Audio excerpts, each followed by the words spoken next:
এদিকে আশঙ্কাজনক শারীরিক অবস্থার কারণে ফেনীর আগুনে পোড়া মাদ্রাসা ছাত্রী নুসরাতকে দেশের বাইরে নেওয়া আপাতত সম্ভব হচ্ছে না। সকালে সিঙ্গাপুর জেনারেল হাসপাতাল কর্তৃপক্ষের সাথে ভিডিও কনফারেন্সের পর একথা জানান ঢাকা মেডিকেলের বার্ন ইউনিটের প্রধান সমন্বয়ক ডাক্তার সামন্তলাল সেন। বলেছেন, মেয়েটির জন্য বর্তমান অবস্থায় 5 ঘন্টা বিমান যাত্রা খুবই ঝুঁকিপূর্ণ। নুসরাতের শারীরিক অবস্থা একটু স্থিতিশীল হলে তখন সিঙ্গাপুরে নেওয়া হবে। চিকিৎসকদের সিদ্ধান্তে একমত হয়েছে নুসরাতের পরিবারও। আল্লাহ তাআলার দরবারে হাজারো লাখ কোটি শুকরিয়া আদায় করছি এবং প্রধানমন্ত্রী সহ সকল মন্ত্রী মহোদয় এবং দেশবাসীর সবার খেদমতে দোয়া চাইতেছি আল্লাহ তাআলা যেন আমার স্নেহের মেয়ে, একমাত্র মেয়ে নুসরাত জাহান রাফিকে কুদরতিভাবে সুস্থ করে দেয়, শেফা নসিব করে দেয়, তার হায়াত দারাজ করে।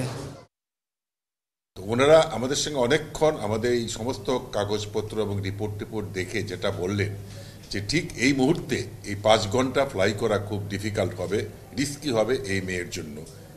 এয়ার ট্রান্সপোর্টটা করাটা ঠিক হবে না, কারণ তার যে সমস্যাগুলো এখনও আছে সেগুলো আরেকটু স্টেবল হলে তখন হয়তো সম্ভব হবে। কিন্তু এই মুহূর্তে তারা আমাদেরকে ডিসকারেজ করলো যে তোমরা এখন পাঠিও না। তারা আমাদের চিকিৎসার সাথে একমত, আরও কিছু নতুন সাজেশন দিল যে